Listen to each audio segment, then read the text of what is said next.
Hello everyone and welcome to Tabby Talks. Today our subject is the earthworm. And here in the US, they are known as night crawlers or dew worms, as they have the tendency to come out at night and are mostly seen early in the morning or times where the sun is not present.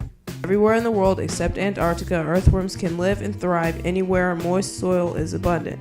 In the colder regions, earthworms will stay deep underground to avoid freezing.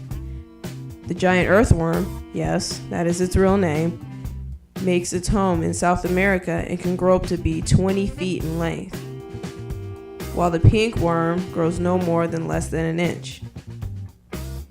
Being this big, it's only fair that they've had enough time to grow, right?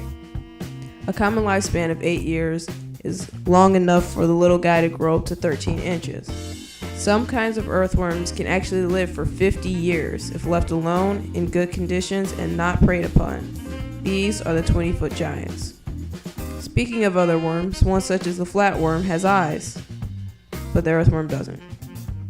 Instead, they have sensitive photoreceptors near their interior, which allow them to sense the intensity of the light around them. In fact, they're highly sensitive to the sun's rays, and the UV light can actually blind them, paralyze them, and eventually kill them if they're out in the sun too long. This is where the night crawler's nightly adventuring habits come from, and for good reason too. Earthworms, along with other worms, have many small, nearly invisible bristles on each segment of their body as a means of movement. These are used to grip the ground and the dirt around them while they push forward in order to make their holes and dig through the ground. An adult earthworm can push 10 times their own weight on the dirt, burrowing through even the thickest of earth. An earthworm's skin is coated in a film of mucus to prevent it from drying out when water is scarce.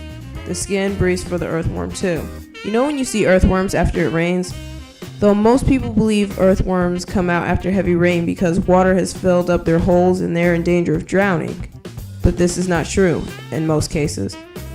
Many earthworms can stay submerged for days at a time, even weeks, including the giant earthworm's record of 3 weeks in its underwater burrow. That being said, earthworms cannot drown. That is, so long as there's oxygen in the water. The skin can pull from it to breathe. What really happens is that the earthworm now knows it's a good time to migrate to a different spot safely. When most predators are seeking shelter from the rain, less sun and more moisture are ideal conditions for traveling above ground. One last thing. We know earthworms are great for the dirt and gardening because the castings they leave behind enrich and aerate the soil. But what most people don't know is that in the forest our little garden friends have turned a new leaf for the worse. Literally. The decomposition of leaves and duff, or organic matter, on the forest floor is unneeded. It may harm the lives of animals such as spiders, snakes, birds, insects, and any other animal that depends on thick soil and leaves for camouflage, sustainability, and even food. By the earthworms eating the leaf litter and duff, it also changes the drainage and the water flow of the forest, causing the trees to be uprooted easily during flooding, and they will eventually collapse over time. If there aren't enough predators in the forest such as bears, foxes, birds, and beetles, earthworms could destroy the forest just by doing their job.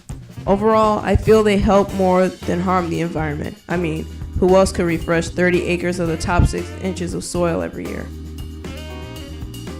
Thank you for watching my video. Go ahead and hit that subscribe button for more info on Speedpaint. If you didn't know at least one fact I stated, give this video a like. If you already knew these things, then tell me in the comment section below. If you feel like you want someone else to know this info, go ahead and share it too. That's all for now. Until next time, peace.